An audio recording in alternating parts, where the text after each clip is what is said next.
Bienvenidos a un nuevo capítulo de Historia. El final de la guerra en Bosnia cumple 25 años. En noviembre de 1995 terminó un desgarrador conflicto en los Balcanes luego de 3 años y medio de haberse desintegrado la antigua República de Yugoslavia. Yugoslavia, cuya etimología traduce eslavos del sur, fue primero un reino a comienzos del siglo XX y luego una república federal con el triunfo de los partisanos en la Segunda Guerra Mundial. Como república federal, Yugoslavia agrupaba el territorio de 6 naciones actuales: Eslovenia, Croacia, Bosnia-Herzegovina, Serbia, Montenegro, Kosovo y Macedonia del Norte. Estamos hablando de 6 identidades nacionales, 3 religiones: católicos, cristianos ortodoxos y musulmanes, 2 alfabetos, el latino y el cirílico, y 4 idiomas: el serbocroata, el esloveno, el macedonio y el bosnio. Con la caída del muro de Berlín en 1989 y la disolución de la Unión Soviética en 1991, llegó el final de la amalgama de comunismo en los Balcanes. Ya no había una justificación política para que tantos pueblos y etnias estuvieran unidos bajo un mismo nombre y partido.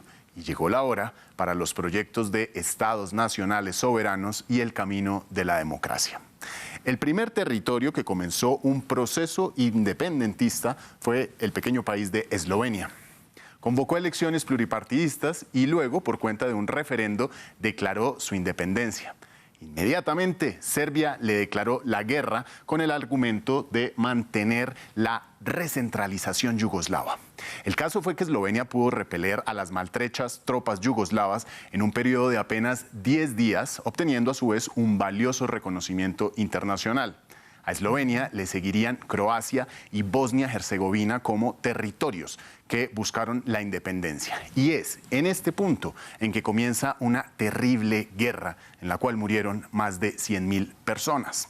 Ahora, ¿por qué pudo Eslovenia en 10 días librarse de la ofensiva serbia y en cambio Croacia y Bosnia, pero sobre todo Bosnia, tuvieron más de 3 años de combates? La respuesta es sencilla. Primero, Eslovenia es un país homogéneo, habitado por una mayoría de eslovenos católicos y además es un territorio rico. En cambio, Bosnia era el territorio más plurinacional y no tan rico. ¿Qué quiere decir esto? Que Bosnia tenía una población compuesta por bosnios musulmanes, serbios ortodoxos y croatas católicos, todos con pensamientos e intereses distintos. Y fue así como los serbios dentro de Bosnia, temiendo perder territorios, desataron una guerra que incluyó el sitio de Sarajevo, la capital. En los años siguientes, la gente de Sarajevo tuvo poca electricidad, baja cobertura de agua y escasez de comida.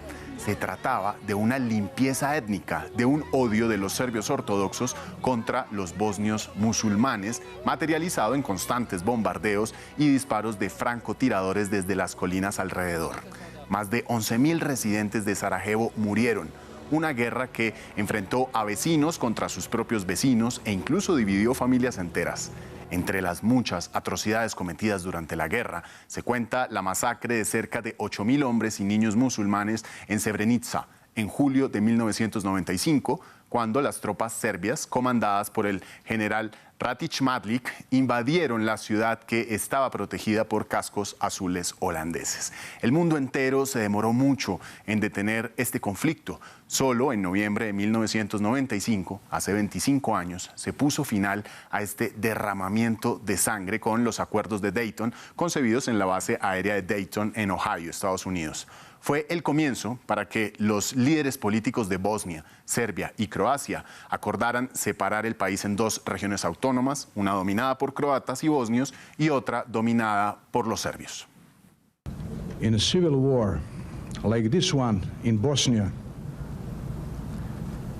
en una guerra civil como esta en Bosnia, no hay ganadores. Y no podría haber ganadores, todos son perdedores.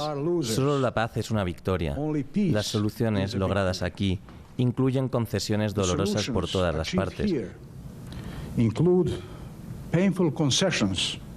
Sin embargo, sin tales concesiones, sería imposible tener éxito aquí y la paz sería imposible.